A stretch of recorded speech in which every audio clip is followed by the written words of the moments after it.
Annie Banani, and welcome back to another Canine Fitness video. On my channel, I share enrichment ideas, product reviews, and obviously canine fitness. So if any of that sounds really fun to you, make sure to hit the subscribe button because I share awesome content like that every single week, and I would love for you to be here for it. So today's helpful tip, it's not just applicable to canine fitness, it's really important in canine fitness, but it's kind of helpful in dog training overall, which we all need a little bit of that before we can do canine fitness in general, right? So have you ever noticed that you'll be doing something with your dog and all of a sudden they'll get confused and kind of stop, or they'll do something else and they're like, what did you want? I don't understand. What do you mean? And you'll think that the dog doesn't understand. And sometimes that might be the case, but you know what I've learned over the years and even during training for my certification is that oftentimes it's us. I know, we're the problem, it's me, the Taylor Swift song, it's us. And something that we don't do often enough is basically reassure our dog that they're doing it right.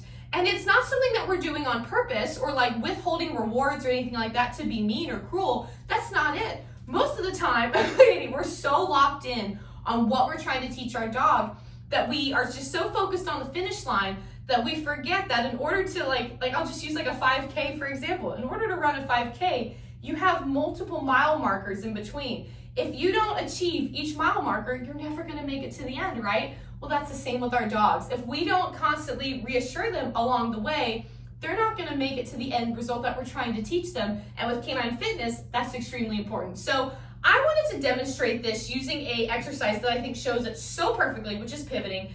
And I'm going to show you like two different things that you can do, obviously for pivoting, stable versus unstable, but I'm gonna show you what I'm gonna be using today so that way you can take this home and practice as well. So I'm gonna keep Annie right here because this is actually pulled down. The second time I've tried to film this, and she ran up when I said pivoting and hit the tripod. So we're doing this again. So this is actually from the FitPaws Fit Connect. This is one of the coolest new products FitPaws came out with. I have a video all about it. Check it out. It's Legos for dogs. Need I say more? It's phenomenal. So I'm going to be using this Octagon block. It has a fantastic traction surface. It is a great stable piece of equipment to begin teaching pivoting on, in my opinion. If you want to move into unstable, I love the FitPaws Balance Disc. This is the smallest disc possible. It has a decent amount of inflation in it. This is also a really great option as well, but for this exercise, we're going to start on this, but I just wanted to show you two of my favorite things to do pivoting on in the stable and unstable category. So I'm going to put the disc right here, and we're going to grab this Octagon block. So, you ready, Bananas? She's like, I was born ready. So, what you're going to want to do, Annie offers, let's explain. Here, come here. She's like, but I can do it. Tucks it. No, tucks it. Tucks it. She's like, oh, fine. What you're going to be doing whenever you do any exercise, but specifically what we're going to do with pivoting, is every time your dog does the next part of the process, you're going to immediately reward. And this is going to take some hyper focus from you because again, sometimes we're so focused on what everything else is going on as part of what we're doing in our training that this doesn't come to mind. Sometimes we'll do a couple steps and be like, crap, I didn't reward. Here you go. To a couple more steps. Crap, I did it again. Here you go. She's loving this demonstration. But it's so important to break it down, especially when you're teaching your dog something new, or if you're leveling up a canine fitness exercise and you're asking more of your dog, they really need to know that you're doing it right because one, especially if they don't think they're doing it right, they're going to lose interest and leave work, which sometimes can be a sign of fatigue, but sometimes it can just be a form or a result of a lack of communication from us. So we always want to make sure we're being aware of the two. So for pivoting, for instance, the first step is front paw targeting. So you're going to immediately reward. And make sure when you're rewarding for this, you are rewarding up because if you were to bring it down, it's going to create a roach spine. They might lay down, they might sit, they might do everything else that you asked them not to do. The next step is you're going to immediately take, as soon as your dog takes the first step in whichever direction you're going to reward. Annie goes off of body pressure, so she's probably going to take 3 steps. So just know that your dog might be different. Yeah, good girl. Circle. Yeah, good girl. Paws up. Good paws up. If they break, reward. Circle, because I took too long because again she's just like, why are you doing this? Good girl. And Annie off. Good girl. You're going to repeat that in the opposite direction because everything with pivoting, you want to make sure, and with most exercises, we're working both sides of our dog, right? But it's the same concept. Immediately pause up. Good girl. Circle. Yeah. Circle. And that's just her cue. If you don't have a cue yet, don't worry about it. No, circle. She's like, you turned your body the other way. And circle. Yeah, good girl. And Annie off. And when you're teaching pivoting, I know I have a video on my channel about teaching pivoting.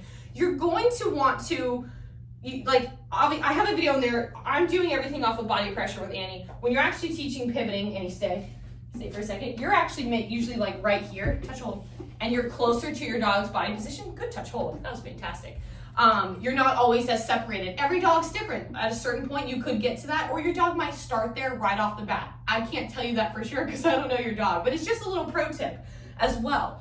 Now, I want to give you a little there's a cookie right there.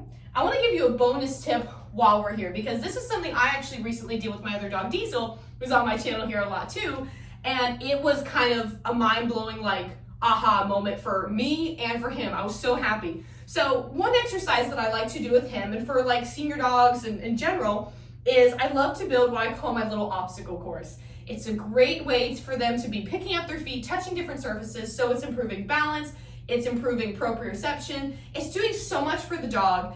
And one thing I realized, sometimes he would try to rush through it, or he would get to a point where he would he'd be going through and he'd be doing well, and then he would kind of not realize that there was one more thing he had to step over. So what I would do, and come here, that works too, is I would break it down. So we would be walking. You want to demonstrate with me, Annie? We'd be walking. I have to be on this side. Sorry, she's like, what?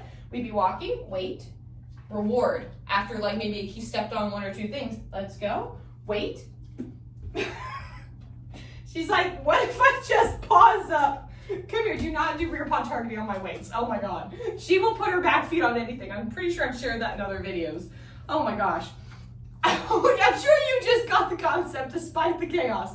It would be couple steps, wait, yes, reward. Couple steps, wait, yes, reward. And it was the best way to break down not only the exercise for him to be oh, this is here. But what's cool too, I had different pieces. I had a mix of stable and unstable equipment. So by doing that, it also kind of added a couple moments where he was actually doing a little more stabilization for a couple more seconds longer. That was obviously a bonus, but my happiest moment was the fact that he was like, oh, we don't rush through this. Oh, we actually are supposed to step here. It provided so much better, accurate communication to him, and it made me so happy to see. And sometimes we'll be doing an exercise, and that light bulb will come on for us after we've done it 5 times. I've even had a moment with Annie where I was pivoting, and I was like, why is she getting tired?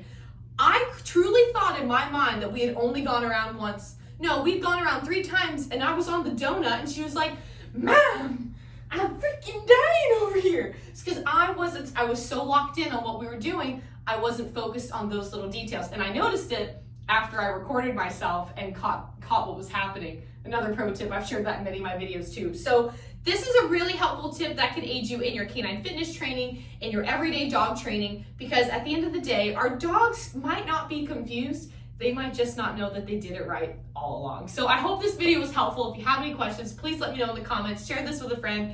And of course, if you love this video and canine fitness in general, make sure to subscribe because I have some really other awesome content on my canine fitness playlist, on my blog. Everything's linked below, and I think you're gonna have a lot of fun. So we'll see you guys in the next video. Have a awesome day. Bye, everybody.